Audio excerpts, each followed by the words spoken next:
Let me explain the language of logic, how we put these arguments together. So we have a proposition, what's called a proposition. And a proposition is simply a sentence. It proposes an idea, and that idea might be true, it might be false. Got to be one of the two though. Can't be both. So for example, how appropriate when we look outside, it is raining is a proposition. Might be true, might be false. As opposed to, is it raining? That of course is not a proposition, it's a question. Logic has its own language, has its own alphabet, and so on. So the alphabet consists of what we call propositional variables. Essentially they're pronumerals. And we say, well, okay, this proposition or this sentence will be X and this one will be Y or whatever. It could be anything. Then we do have punctuation symbols, but not a lot of them. Basically it's the parentheses. Open parentheses and closed parentheses, and that's pretty much it. Then we have symbols that we use in logic. The connectives, joining different statements together. The implication, so the arrow, we use that for if-then statements. If this, then this will happen. What would you call that? An L on its side, but anyway, that hook. Sometimes people use a tilde. I tend to go with the hook myself. That's negation. So it's the logical complement to a proposition. Then if you've got the arrow going both ways, equivalence. Both of these statements, you might have said them differently, but they mean exactly the same thing. And conjunction of two propositions, or disjunction of two propositions. Very similar if you think back to set notation of union and intersection. Notice they're going the same way, because it means the same thing. And then we have the quantifiers. And the two that we really use are these ones. The backwards E, which means there exists, and then I guess you call it upside down A, and that means for all. So our statements that we make, they could just be a proposition by itself. That might be the statement. Or it might be a series of propositions, and then we've joined them with punctuation symbols, other logical symbols to come up with a statement. What is a logically valid argument? You have a list of propositions, which is then followed with some conclusion. That's a logically valid argument, and you've seen them before. It's basically a proof. Okay, that's what we call a proof. Now, this is not an example of a logically valid argument. This is a definition of example. Okay? So, example is a situation that demonstrates the assertion of a proposition. Okay, so something where that proposition is true. Why do I point that out? Because there's this thing called a counter example. And a counter example demonstrates that a proposition is not always true. See, it's much easier to disprove something than prove something. Because all you've got to do to disprove something is find one situation where it doesn't work, and then it can't be true. And that situation is called a counterexample. You find a counterexample, then the proof is no good. So that's what we use to invalidate any argument. Let's talk a bit about negation, if you want to negate something. So basically, negation changes the value. True to false, false to true. Here's some rules that we can use. If you want to negate X and Y, that is logically equivalent to not X or not Y.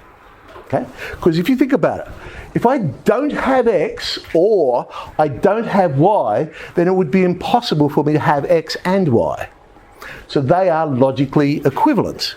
The other way around is also true. You won't have X or Y, then that's the same as saying I don't have X and I don't have Y. I don't have either of them. Logically equivalent. All right, look at this one. If I don't have this situation, for all X, whatever the proposition is, for all X, AX. So every situation this will be true. Then that would be equivalent to saying there exists an X where the proposition is not true. So where it's negated. Right? So it's not true, so we negate for all X, whatever the proposition is. That would be the same as saying there exists a situation where that proposition is false. That's what we're basically saying. So they are equivalent. And the other way around is true as well. The negation of there exists a situation where the proposition is true. So we're not saying the proposition is always true. We're saying there exists an X where that proposition is true. That would be the same as saying, well, in that case, for all X, the proposition is not true. So if we're negating that there exists a situation where the proposition is true, so the negative of that, the negation of that is saying, well, if the opposite must be, well, you're saying there exists one, well, the opposite of that means there doesn't exist one. And so that's what we're saying. Well, for all X, there is no X where that's true. Let's look at an example. My statement is, the number is even. If the number was 6, that statement would be true. That would be a true statement. Negation of X would be the number is not even. We talk about integers here, either they're even or they're odd. Well, in that case, 6 would now be false. See, the negation has changed the value of 6. It was true for the first one, the negation it would be false for. All birds are black. Again, statements don't have to be true. You'll probably find that one's actually false. But all birds are black. That's the statement I'm making. What is the negation of that? Well, that's where the English language is fun. There's different ways you could say it. At least one bird is not black, because as soon as you find one's not black, then they can't all be black. So that would be a negation of that. Another way I could say it, no, not all birds are black. That could be a way I could say it. Some birds are not black. All different ways I could negate that. Now, I'm using English statements here right now, and a lot of what we look at are mathematical statements, but here's a mathematical one. Z, so I'm not meaning integers there, I'm just saying Z, it's the statement. There exists an X which belongs to the real numbers. So remember that E means an element of the set as the real numbers, such that X squared is less than 0. Now again, I'm not saying that's true, I'm just saying that's my statement. There exists an X, which is a real number, such that X squared is less than 0. So that's what I'm saying. The negation of that would then be, hang on, for all X that are real numbers, X squared is greater than or equal to 0. Well, that's a true statement. For all real numbers, their squares are greater than or equal to 0. So my first statement, of course, was false. The negation of it must be true. Negate changes the value from true to false. Implication. So these are our if-then statements. P implies Q.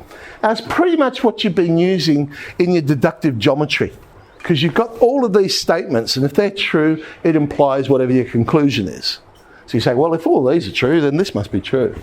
So if P is true, then Q must be true. That's what we're saying.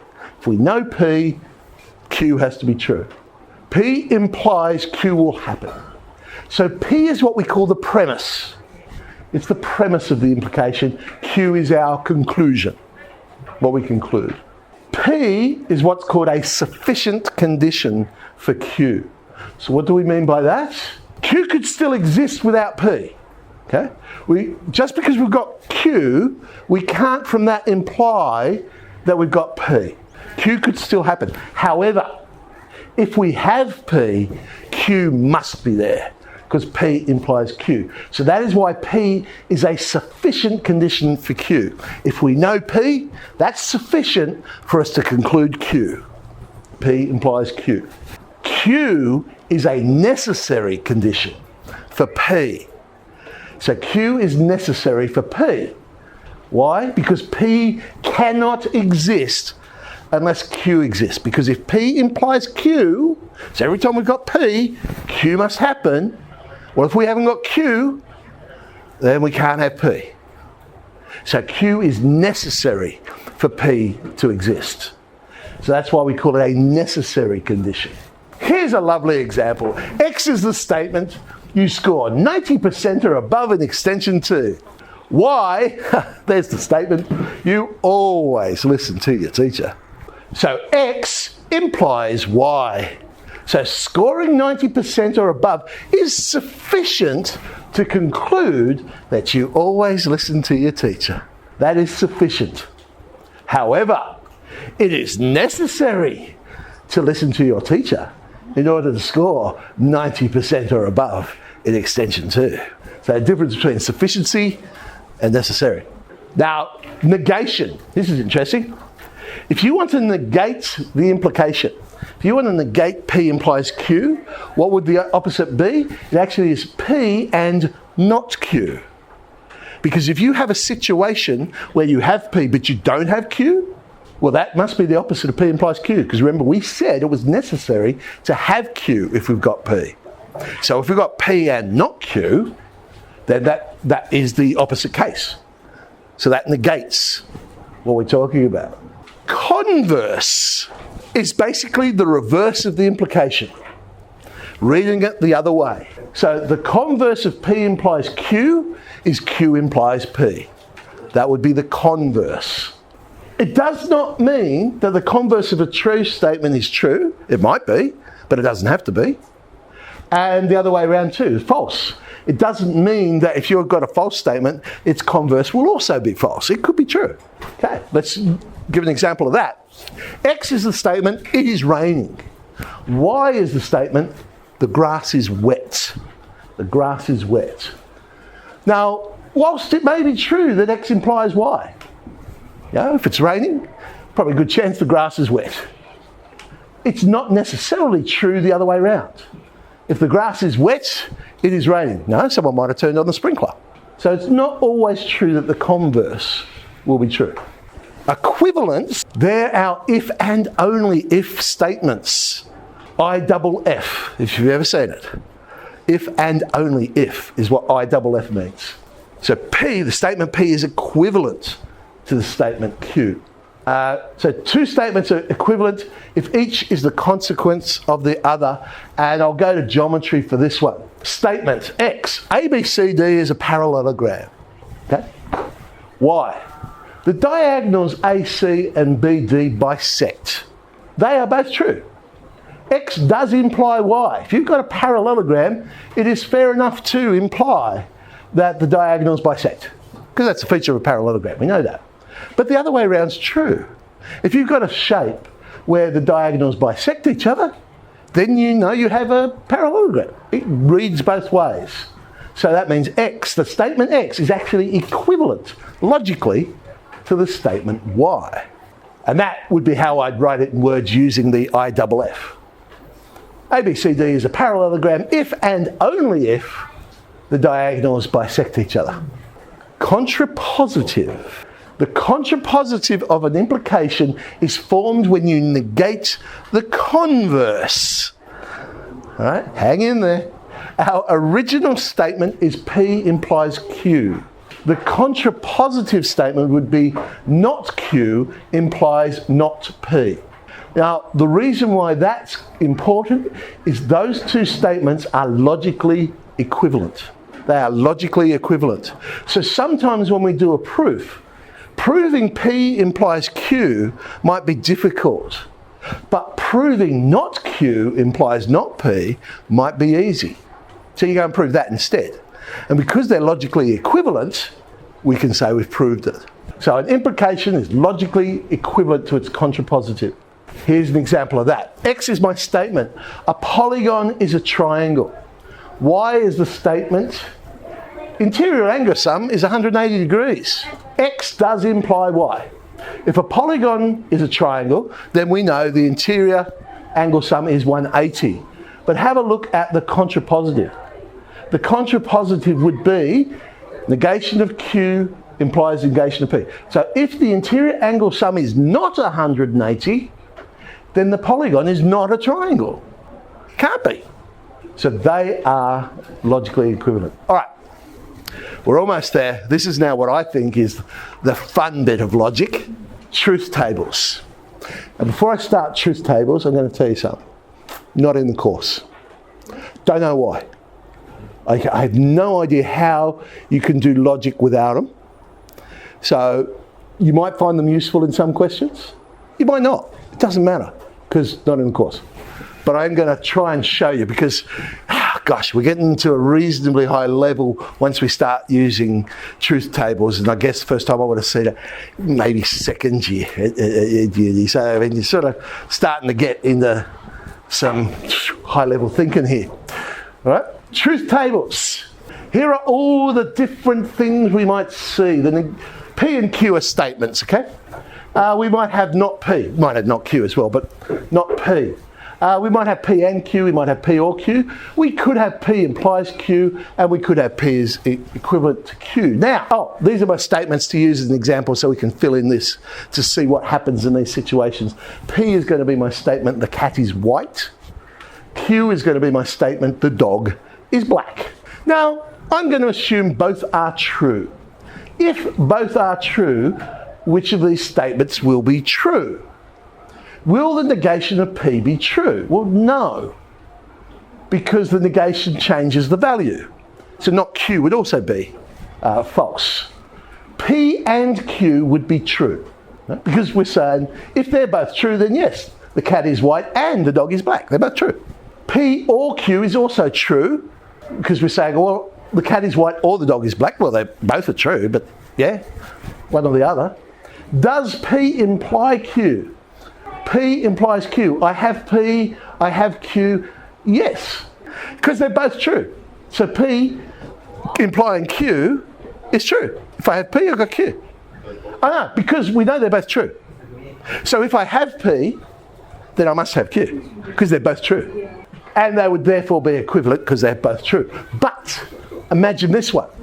If Q is false, P is true, Q is false. Well, it now becomes this. The negation of P is false still. That hasn't changed. But do I have both statements being true? No, I don't, because Q is not true. So P and Q becomes false. P or Q is still true. I do have one of the situations being true. So that is true. P implies Q is now false, because the cat being white now does not imply the dog is being black, because, see, P is true, the cat is white, but Q, the dog is not black. So that would now become false, and they are not equivalent anymore, because one's true, one's false. So that is now false. What happens if it's the other way around? The P is actually false, and it's Q that's true. So the negation becomes true. Do I have both P and Q? No, I don't, because I don't have P. Do I have P or Q? Yes, one of those statements is true. Yes. So that's okay. Does P imply Q? Is this still a true statement? Yes, it is. Because remember, the existence of Q does not mean the existence of P. Right? Q was a sufficient condition, but not a necessary condition. Whereas the other way around, yeah. And are they equivalent? No, they're not equivalent. That leads us to the case where both statements are false. The negation of P, well, would now become true. Do I have P and Q? No, neither of them are true. So therefore I don't have P or Q either. That's now false. Does P imply Q? Yes, it does. Because I now know the contrapositive is true. Because they would both be true now. So Q does imply P. And are they equivalent? Yes, they're both false. So they are equivalent statements. So don't worry too much about the cat is white and the dog is black. This is more a key of how working out whether the statement P and Q is going to be true or false and so on. If you've got true and true, then that means this. True and false, that means this. And so on. Time to play. Here is our situation we're going to look at. Alfred, Kurt and Rudolph are accused of stealing and selling copies of an exam. At the inquiry, they testify as follows. Alfred says, Kurt is guilty and Rudolph is innocent. Kurt says, well, if Alfred is guilty, then so's Rudolph. And Rudolph says, hey, I'm innocent, but at least one of the other guys is guilty. So they are the three statements that have been made. Here are the questions you have to answer, and you will notice I have not put the answers on your sheets. Is it possible for everyone to be telling the truth? Is it possible? If everyone is innocent, so if no one is guilty, who lied? Now, assuming everyone spoke the truth, who's guilty? And finally, if the innocent tell the truth and the guilty lie, who is guilty? I will give you some time to come up with your answers. Okay. There are my three statements. I'll call statement A for Alfred. Alfred is guilty. K will be the statement. Kurt is guilty. R is the statement. Rudolph is guilty. The statement might be true. The statement might be false. We don't know which. Here comes the truth table. Okay, we need to turn their statements into mathematics. So we go and take an argument and then we just turn it into maths. These are all the scenarios. We know from our permutations and combinations that we should end up with 8 of them. There's 8 possibilities that need to be considered. There's Alfred's. Okay. We have the K statement and the negation of the R statement. That's basically what Alfred is saying. So we transfer into our truth table. Kurt, well, we just copy down under K. There's all that. And we have the negation of R. So we look down the R column and we just change its value. Okay. Now we go back to what is the situation? If we have true and false, is the statement true or is it false? And so on. And we go down each. Those two would be the only ones that would still be true. Because as soon as we have one false, then the statement is false. So all the others will be false. So there's all the possibilities for Alfred. Kurt. Kurt is simply A implies R. A implies R. So let's copy down A and copy down R. So which ones are true? Does true leads to true? That would be a true statement and so on. In fact, there's only 2 in this situation that would be false. Because remember, if we have A, we must have R. So it would be impossible for A to be true and R to be false. So that's the only ones there that's false. So all the others are true. Rudolph's is a little bit more complicated. There's Rudolph's. R is actually the opposite of that, because we're saying Rudolph is innocent. So I'm innocent.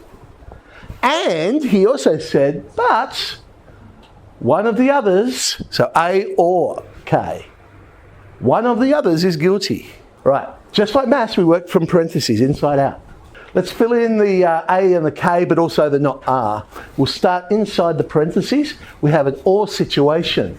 Which one of those would end up being true or false? It's only the last 2 there that would end up being false in that situation. Fill in the others. So now we're looking at the blue ones and the not R's and saying, well, which one of these will be true? Which one of these will be false?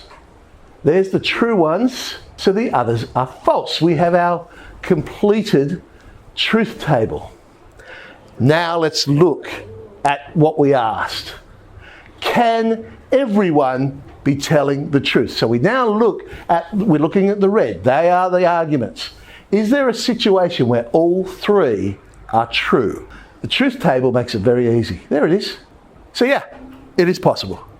It's certainly possible they could all be telling the truth. If everyone is innocent, who lied? So if everyone is innocent means all 3 of these statements are false. So who lied? There's the row we're looking at. All 3 are false. So who lied? Whose statement is false? Alfred and Rudolph lied. Assuming everyone's testimony is true, who's guilty? So we're not saying the statements are true, like Alfred is guilty, Kurt is guilty. We're saying their testimony is true. So we're looking for the 3 red T's now, which is that line there. So who ends up being guilty? So we now go over to the left and see who ends up being guilty. Well, the only true statement was that Kurt is guilty. So Kurt is the guilty one. And that left us with, if the innocent tell the truth and the guilty lie, who is guilty? So if the innocent tell the truth and the guilty lie, where are we looking at? It's that row right there. Okay? If the innocent tell the truth, so the innocent would be, in this case, Kurt, because it says false. He told the truth. The guilty would be Alfred and Rudolph, because they're both true, and they both lied. They both got S. So Alfred and Rudolph in that case. That is the beauty of logic. You can turn an argument into maths. And maths, everything's black or white. You can come up with a conclusion. And say, do not panic. That's very high level university thinking. You're not going to get something as deep as that. As deep as that. All right, let's have a go.